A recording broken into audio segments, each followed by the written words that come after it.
Olá pessoal, bom dia, boa tarde, boa noite, tudo bom? Último episódio da série sobre os enredos para o Carnaval de 2023. E para encerrar, eu irei falar do enredo da Unidos da Viradouro.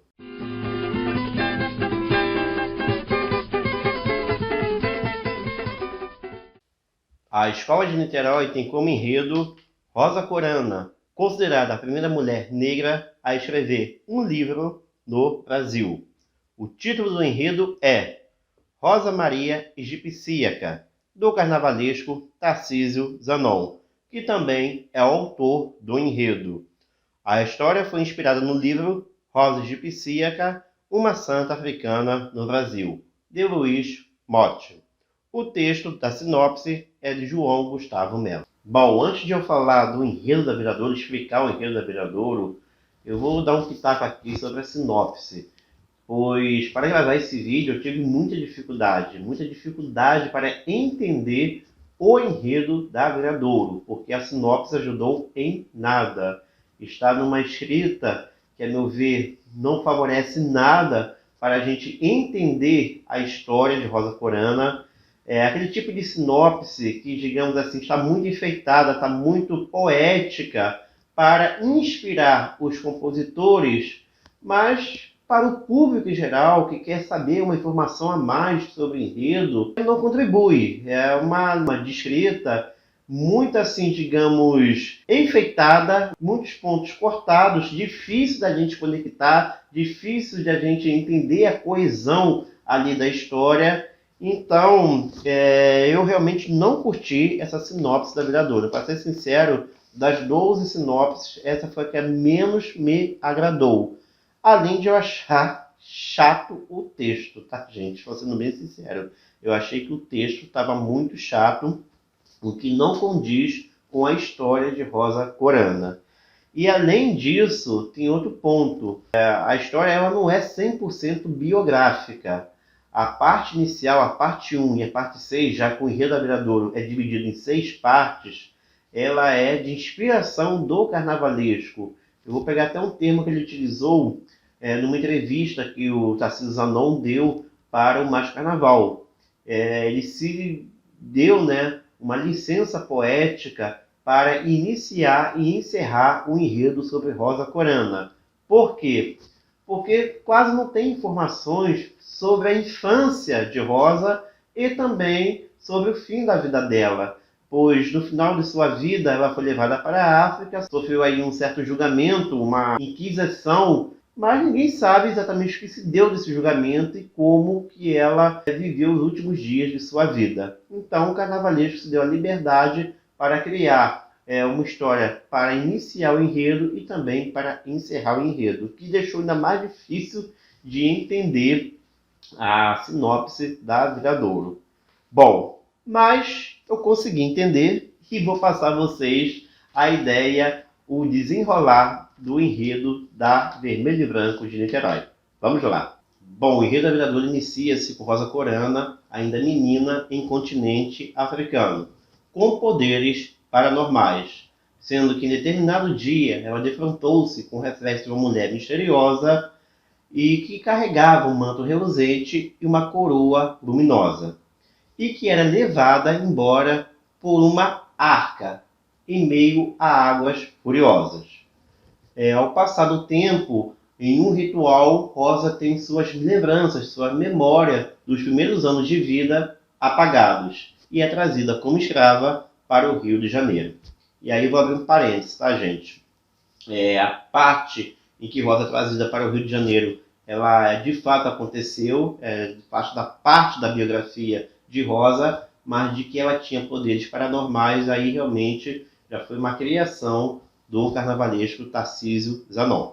Fecha parênteses, agora a segunda parte. Bom, aí Rosa Corana encontra-se em Minas Gerais. Ela é levada do Rio de Janeiro para Minas Gerais, onde foi obrigada a se prostituir. Mas com isso ela conseguiu juntar roupas e joias. Ao passar do tempo, ela adquiriu uma enfermidade que para Rosa era um espírito maligno que tomou conta do seu corpo. E com isso ela acabou mudando suas atitudes, mudou seu modo de ser e tornou-se Beata. Doou toda a sua roupa e mudou de nome, deixando de ser a Rosa Corana, passando a ser a Rosa Egipsíaca. Aí, no terceiro momento da sinopse, fala de Rosa como Beata, no qual ela viveu acompanhada de um padre exorcista, denominado como Xota Diabo. E nesse período é que Rosa passou a fazer profecias e ter visões. Na quarta parte do enredo, fala do retorno de Rosa Corana, melhor, de Rosa Egipsíaca, agora, para o Rio de Janeiro, no qual ela acabou fugindo de Minas devido à grande perseguição que existia sobre ela por ter essas visões e fazer essas profecias. Bom, e no Rio de Janeiro ela acabou instalando um recolhimento que atendia a mulheres que não tinham onde viver e também prostitutas. E foi nesse período que Rosa acabou sendo tratada como santa por suas fiéis. E tem um ponto importante nessa quarta parte, pois foi quando Rosa ela passou a escrever compulsivamente.